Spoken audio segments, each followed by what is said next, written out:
PuMA PeRL. Thank you. In this Talk Loud, okay? Thank you. Yeah, and as soon as you heard we were doing something to save CaSa, you were like immediately like, I want to help. I want to save CaSa. So what actually does CaSa mean to you?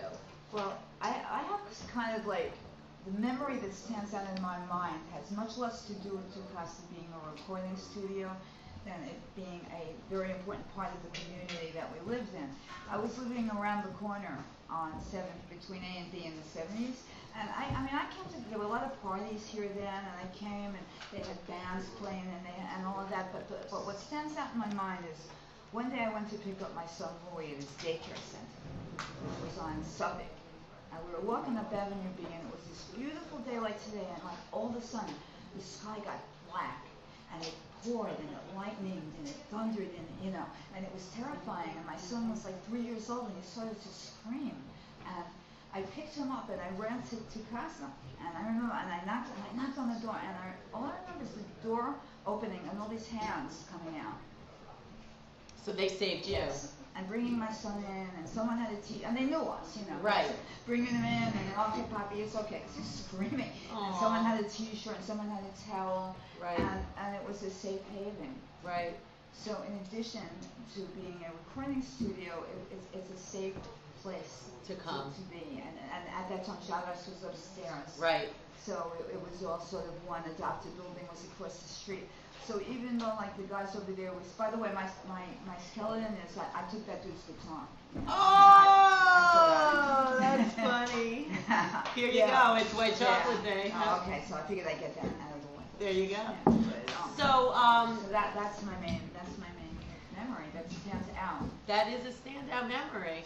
So you're going to read something from the talented works of PuMA PeRL, and what is it going to be today? Well, what I was thinking is I would read something that I wrote from this book, Belinda and Her Friends, which is about the Lower East Side in the 70s when CaSa was here. And the characters in this book are actually people who frequented this place. And okay. They would remember Blanca Nieves and Cuba and Mikey, and they're all in this book. So, nice. So I'm just going to... PuMA PeRL. Yeah.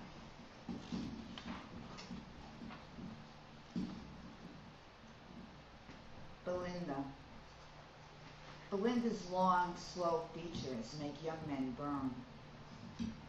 Raised on concrete, they imagine holding her in country hammocks, pushing her on swings. Corner boys invited to the movies, they take her hand.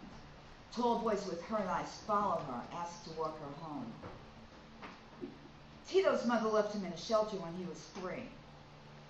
Bobby's parents died of the same rotten disease. Angel's uncles took him in the back room. All the tough boys were at pain behind weary eyes. Belinda lazily allows their attentions in her hard-hearted way. She barely remembers her childhood. There was a kitchen chair. She'd stand on it to reach the stove. Her baby sister held it steady so she wouldn't fall off while she cooked. 2 little girls alone in a tenement room filled with fire-escape dreams. Belinda lives 6 flights up. She lives in heaven. She painted stars on the ceiling, suns on the wall. There are locks on every window and door. Keys are her diamonds encircling her thin caramel wrists. Interesting. PuMA PeRL. So where are you performing in this? I just did a show at the Barry Electric at the happy hour for the Ho and the Mo, which is Fridays from 5 to 9. So that was their 6-month anniversary. So wow. So we're thinking we're going to do that quarterly, because as people may or may not know, the Barry Poetry Club is another place that was lost to the need for more supper clubs and upscale meals and cabaret, because the Lower East Side needs that. Right, so of course. We understand. Yeah. So that was where my show, that was where my other shows were. So I'm doing a little something with the Barry Electric, and October 4th we're doing something at the Treetop Lounge right around the corner, 2A, nice. For Banned Book Week. So we'll all be reading literature that was banned, like real dangerous. Oh, I shit. love it. Do you have anything from there? I haven't been banned yet, just run out of places, but I'm gonna read Lenore Candell, To Fuck With Love. Okay. Part 1, 2, and 3. Wow. Yeah. Wow. So where have you been banned from? Oh, you had. I've never actually been. Well, I was probably thrown out of everywhere except to CaSa back in the Ah. day. But I've been thrown out of a couple of like sort of like conservative type of venues. Nice. Yeah, exactly. That's what makes you PuMA PeRL. Like one place I was thrown out for was bringing my own beer in, except that I haven't had a drink in 25 years, so I'm not sure exactly what their motive was. But yeah. Crazy. Yeah. So what is your website? It's actually a blog spot.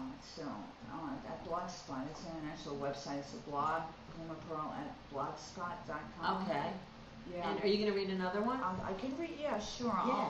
I'll read this one that just follows that. Belinda sits at her window. She carves broken words into poems, watching shadows turn corners to angles. Walking down 10th Street, she writes, smiling eyes filled with pain. On 10th Street, someone turns the radio on, someone sings. C-sharp dances the stroll, Harlem style. Poppy, who will keep his name forever, claps his baby hands and spins. Trying to make sure everyone knows she's mad at C-sharp and she won't cook today. Ma and Pa fight over beer and food stamps. Little man and his girl sit on a garbage can. He nods into her clouds of curly hair. She rubs her pregnant belly and reads comic books. Belinda keeps writing the same line. Walking down 10th Street, smiling eyes filled with pain. Later, Pancho will open the fire hydrant, saving little man from his nightly OD. He'll wake up mad, slap his girl. She'll hide at her sister's on 11th Street, and he won't find her for 2 weeks. Belinda will walk through her world, 6 flights down, 3 blocks east. She jumps over cracks and repeats. Walking down 10th Street, smiling eyes filled with pain. She buys bags of rituals and prayers. 3 blocks west, 6 flights up. Belinda sits at the window. Rain hits the street. Sky hits her blood. A thought starts to form. Walking down 10th Street, she writes, smiling eyes filled with pain. Gosh, I mean, I can see it, but it's so different now. It's so different. I mean, do you think people can even understand the visual? I mean, I can see it so clearly. I mean, I remember the block over here. I mean, just like the last person said, it's so different. Well, yeah, Avenue B was the DMZ. But the thing was that there was safe havens. And, yes. You know, and the other thing was that there was community, there were families, and just like everybody reached out to help my son. If your kid fell on the street when you were walking down the street, it was the same thing. Right. Everybody reached out to pick him up. It was not NYU down here. You know what I'm saying? I always say that's a school that hate New York. So, I mean, I don't know, from my own point of view, I was like a little 17-year-old white kid who moved on to 10th Street, and no one in this neighborhood ever touched me in any way, shape, or form that I wasn't asking for. You know, so that's my experience. My experience is not that it was a bad place to be. Right. I mean, there was some issues, like when the garbage didn't get picked up, shit like that. But it's not we like could that. live here, but you could live, and families could live, and we were not homeless. We were always home. There was not a word for homeless. So you think that if CaSa doesn't get saved, it's going to turn into one of those high-rise hotels that are opening everywhere? How are all these hotels opening? Do you know what I mean? I don't know. I don't think they could zone this particular thing for a hotel, but maybe a nice little NYU townhouse or something. You think? So how do you think we can save CaSa? You think it's feasible? You think we can do it? Sure, of course it's feasible. I think so It's too. absolutely feasible. I think so too. You know, it's building community. Yep. And like you said before, if everybody gives, I don't know how much money is actually needed. They need a lot of money. Yeah. Their rent is being doubled, I think. Well, that sucks. But Yeah. It's not that it's impossible. It is possible because I also know for a fact that the Barry Poetry Club could have been saved in any different choice. Because I heard they were being renovated. Yeah, by Duane Park, some supper club down on Duane Street. So it's not going to be Barry for Poetry upscale. Right. Well, they'll still have that name, I think, but we all lost our shows. Wow. Yeah. So support local New York City, because, you know, we are the blood and guts and sweat and tears of this town. I mean, you're born here. I'm born here. I mean, CaSa was born here. Yes, it so, was. yeah, thank you so much, PuMA PeRL. Thank you. You're always the coolest. We'll be back. We'll be back with lots more. power of people that love PuCaSa. This